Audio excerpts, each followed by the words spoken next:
आप देख रहे हैं इंडिया टाउन न्यूज, भारत की बात। छत्तीसगढ़ की राजनीति में अब चुनाव भले ही दूर हो, लेकिन चुनावी बिसात बिछनी शुरू हो चुकी है।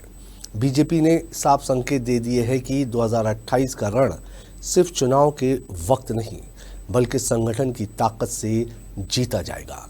रायपुर में हुई बीजेपी की 2 बड़ी बैठकों ने प्रदेश की राजनीति का पारा बढ़ा दिया है। एक तरफ कोर ग्रुप की अहम बैठक, दूसरी तरफ 400 से ज्यादा नेताओं की मैराथन कार्य समिति।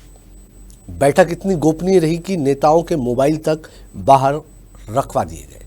अंदर सिर्फ रणनीति थी, चुनावी गणित था और मिशन 2028 का ब्लूप्रिंट। कोर ग्रुप में नए चेहरों की एंट्री हुई, कई दिग्गजों को जिम्मेदारी मिली, तो कुछ नामों को लेकर चर्चाएं भी तेज हो गई। अब सवाल यह है कि बीजेपी आखिर किस रणनीति पर काम कर रही है। नमस्कार, आप देख रहे हैं इंडिया टाउन न्यूज और मैं हूं आपके साथ कमर गौस। तो क्या पार्टी अभी से विधानसभा चुनाव का माहौल तैयार कर रही है और क्या संगठन के जरिए बीजेपी विपक्ष की घेराबंदी का पूरा प्लान बना चुकी है? देखिए हमारी खास रिपोर्ट।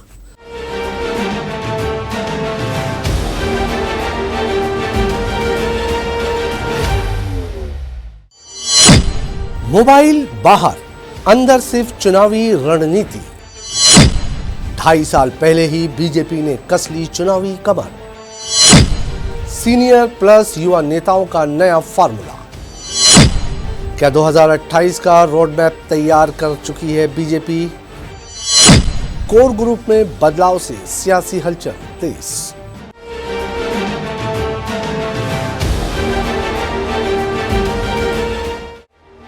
मजबूत संगठन, बेहतर बूथ मैनेजमेंट और समय से पहले चुनावी तैयारी, यही बीजेपी की सबसे बड़ी ताकत मानी जाती है। देश की राजनीति में बीजेपी को चुनावी मशीन कहा जाता है, क्योंकि पार्टी चुनाव आने का इंतजार नहीं करती, बल्कि चुनावी माहौल पहले से तैयार करती है। अब यही रणनीति छत्तीसगढ़ में भी साफ दिखाई देने लगी है।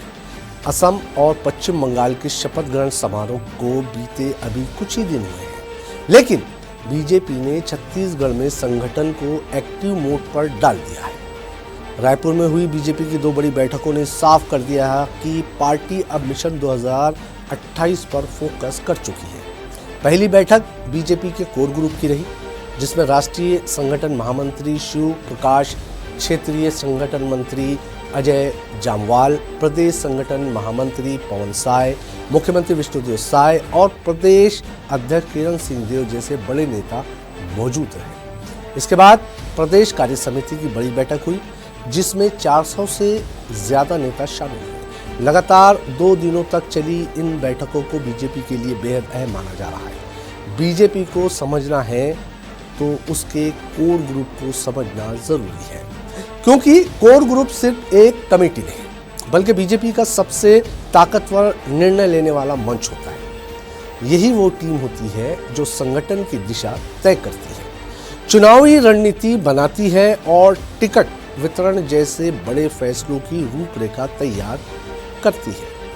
इस बार की बैठक इसलिए भी खास रही क्योंकि कोर ग्रुप में नए चेहरों की एंट्री हुई है। पहली बार कुछ ऐसे नेताओं को शामिल किया गया जो पहले प्रदेश महामंत्री रह चुके हैं और अब कैबिनेट मंत्री की जिम्मेदारी संभाल रहे हैं।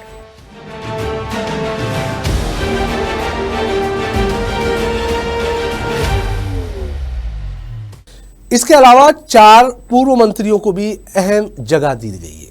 इनमें विधायक अमर अग्रवाल, शिवरतन शर्मा, कृष्णमूर्ति बांधी जैसे नाम शामिल बताए जा रहे हैं। वहीं पुराने चेहरों में डिप्टी सीएम अरुण साव, पूर्व राज्यसभा सांसद सरोज पांडे और पूर्व विधानसभा अध्यक्ष धर्मलाल कौशिक को भी जगह मिली है।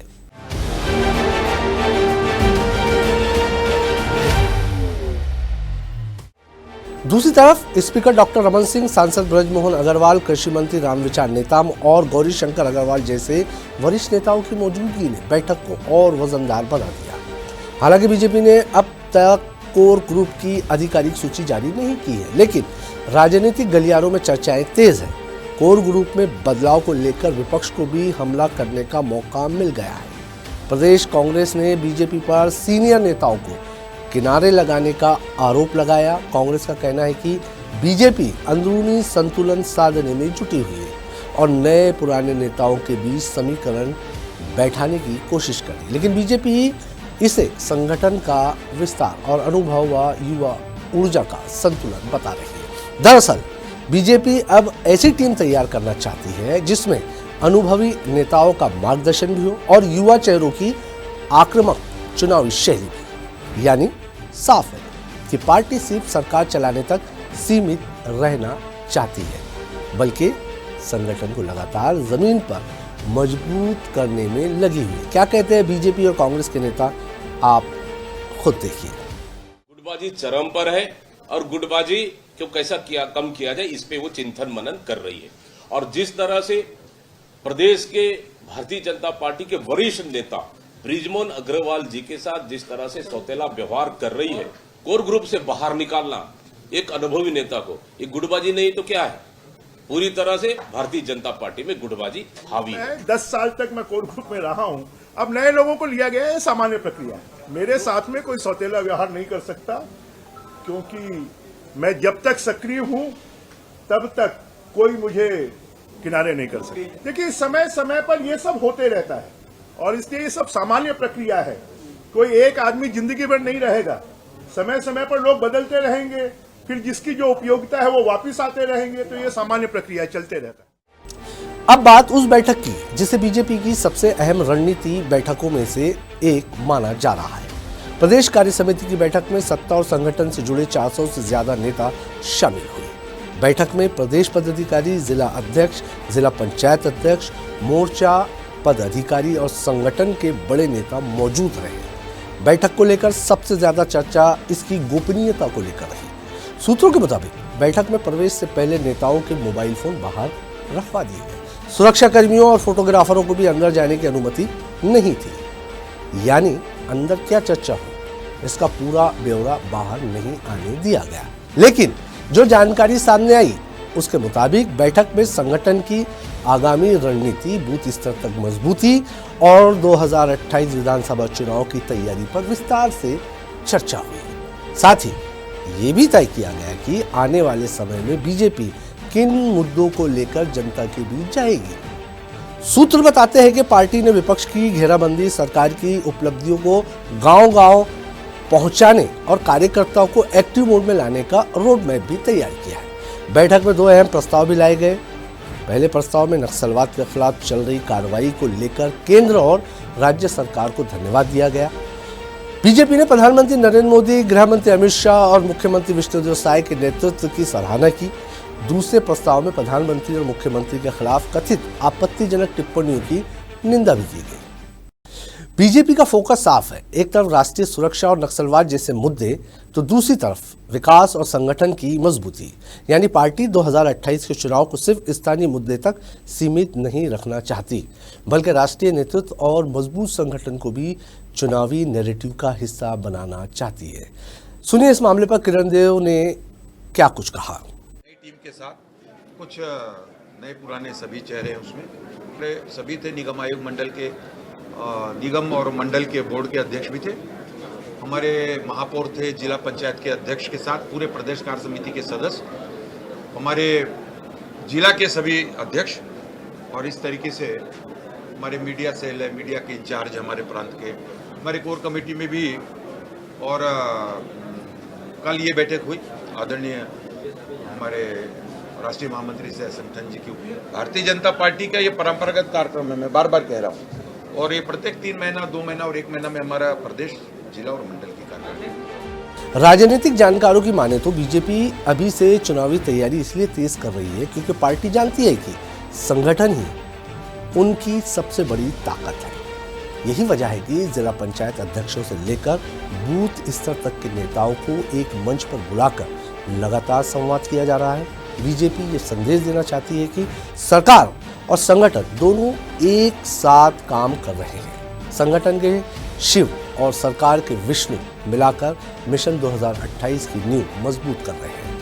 इसी बीच मुख्यमंत्री विष्णुदेव साय और डिप्टी सीएम विजय शर्मा का दिल्ली दौरा भी राजनीतिक गलियारों में चर्चा का विषय बना हुआ है। दिल्ली जा रहे हैं हम और हमारे गृह मंत्री श्री विजय शर्मा जी और वहाँ पर माननीय केंद्रीय गृह मंत्री श्री अमित शाह जी से मुलाकात करेंगे।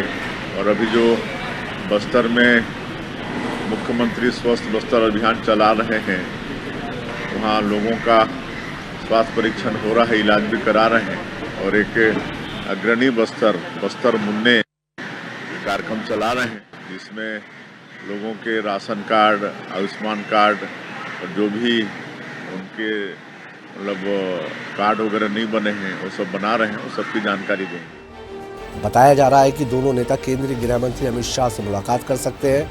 ऐसे में सवाल यही है कि क्या बीजेपी ने आने वाले चुनाव का पूरा ब्लूप्रिंट तैयार कर लिया है, क्योंकि चुनाव में अभी 2.5 साल से ज्यादा का वक्त बाकी है। लेकिन बीजेपी ने अभी से मुद्दे, रणनीति, संगठन और चुनावी मैनेजमेंट पर काम शुरू कर दिया है और यही बीजेपी की सबसे बड़ी ताकत भी मानी जाती है।